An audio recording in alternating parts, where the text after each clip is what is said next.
안녕하세요. 오늘의 트렌디한 뉴스를 이야기로 풀어드리는 뉴스 브리핑 시작하겠습니다.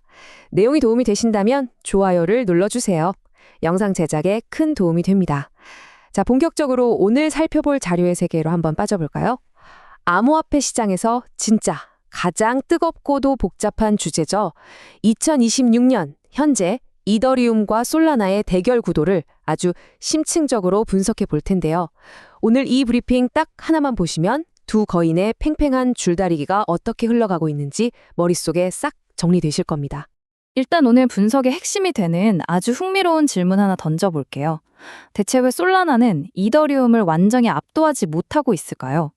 제공된 자료들을 쭉 보면요. 솔라나는 이더리움보다 훨씬 빠르고 수수료도 말도 안 되게 저렴하다는 엄청난 기술적 우위가 있거든요. 스펙만 딱 놓고 보면 진작에 시장을 다 잡아먹었어야 정상인데 어째서 완벽한 승리를 못 거두고 있는 걸까요? 자, 이 미스터리를 풀기 위해서 데이터랑 최신 기사들을 한번 깊이 파헤쳐 보겠습니다.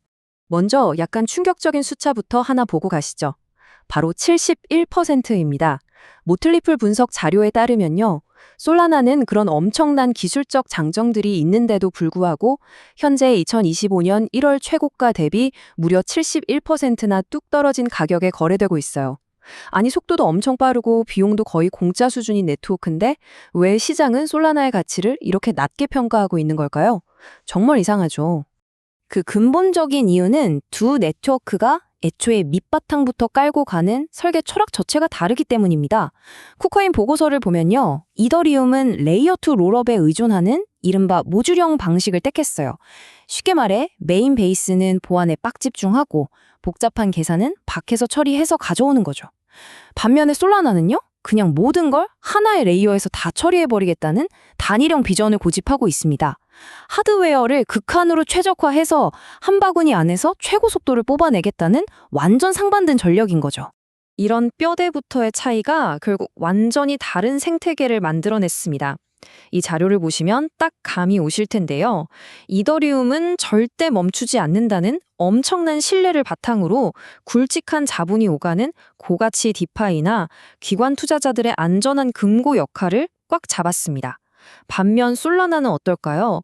그 특유의 빠릿빠릿한 단일 레이어 속도를 무기로 일반 개인 투자자들, 모바일, 게이밍, 그리고 물리적 인프라 네트워크인 DP 영역까지 폭발적으로 휩쓸고 있습니다. 아예 노는 물, 생태계 자체가 달라진 거예요. 특히 솔라나가 일반 유저들을 홀딱 반하게 만든 가장 강력한 무기는 단연 수수료입니다. 화면에 보이는 숫자 0.001달러, 우리 돈으로 1원 남짓한 진짜 초저가죠. 쿠코인 데이터를 보면 솔라나는 거래 수수료를 계속 이 믿기지 않는 수준으로 유지하고 있어요. 솔직히 이더리움 레이어 2가 요즘 아무리 싸졌다고 해도 SNS에서 좋아요를 누르거나 게임 속에서 작은 아이템 하나 사는 이런 초소액 결제는 사실상 솔라나에서만 스트레스 없이 돌아간다고 보시면 됩니다. 실제로 이 솔라나의 사용자 경험이 얼마나 물 흐르듯 매끄러운지 닷솔 도메인 하나 만드는 과정을 예로 들어볼게요. 진짜 단순합니다.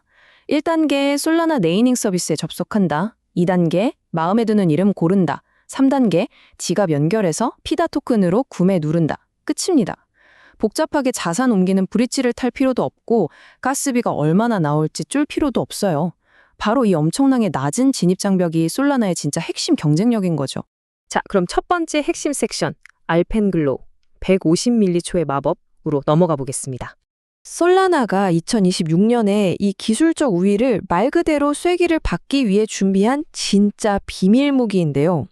여기서 우리가 제일 주목해야 할 숫자가 바로 150m초, 즉 0.15초입니다. 비트코인 뉴스 자료에 따르면 이번 업그레이드의 궁극적 목표가 트랜잭션 확정 시간을 이 150m초까지 확 줄이는 거라고 해요. 기존 12초대에서 진짜 비약적으로 깎아낸 거죠. 이 정도 속도면요, 그냥 다른 블록체인을 이기는 수준이 아니라 우리가 스마트폰으로 매일 쓰는 일반 앱들 누르는 반응 속도랑 거의 똑같아진다는 엄청난 의미가 있습니다.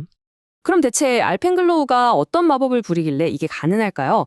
다들 아시다시피 솔라나가 예전에 네트워크가 멈추는 사태를 꽤 겪었잖아요. 이 문제를 뿌리 뽑기 위해서 솔라나의 상징과도 같았던 역사 증명 방식을 과감하게 덜어내고 보터와 로터라는 새로운 합의 구조를 도입합니다. 이 내용에서 정말 흥미로운 포인트는 온체인상에서 이루어지던 투표 트랜잭션을 아예 없애버렸다는 거예요.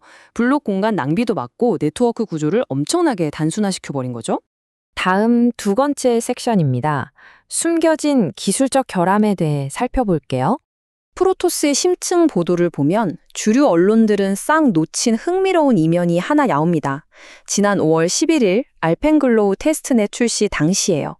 개발사 안자의 엔지니어 애쉬인 세카르가 남긴 코멘트를 보면 늘 그렇듯 첫 번째 시도는 작동하지 않았습니다. 버그가 있었죠. 라고 내부 회의에서 솔직하게 실패를 시인했어요. 물론 개발진들이 핫픽스로 후딱 고쳐서 정상화시키긴 했지만 기관들한테 우리 절대 안 멈춥니다. 완벽합니다. 이걸 증명해야 하는 솔라나 입장에선 이런 심장 같은 엔진 교체 과정에서 삐걱거리는 건 꽤 식은땀 나는 일일 수밖에 없죠.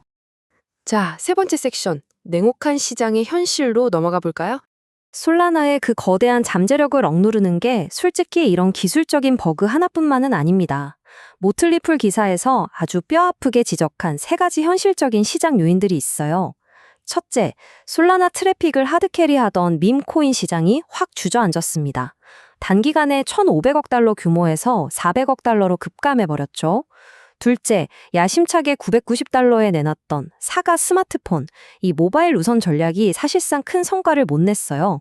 그리고 셋째, 이게 제일 클 수도 있는데 비트코인 ETF가 1,000억 달러를 쓸어 담을 때 솔라나 현물 ETF 운용 자산은 고작 11억 달러에 불과했습니다.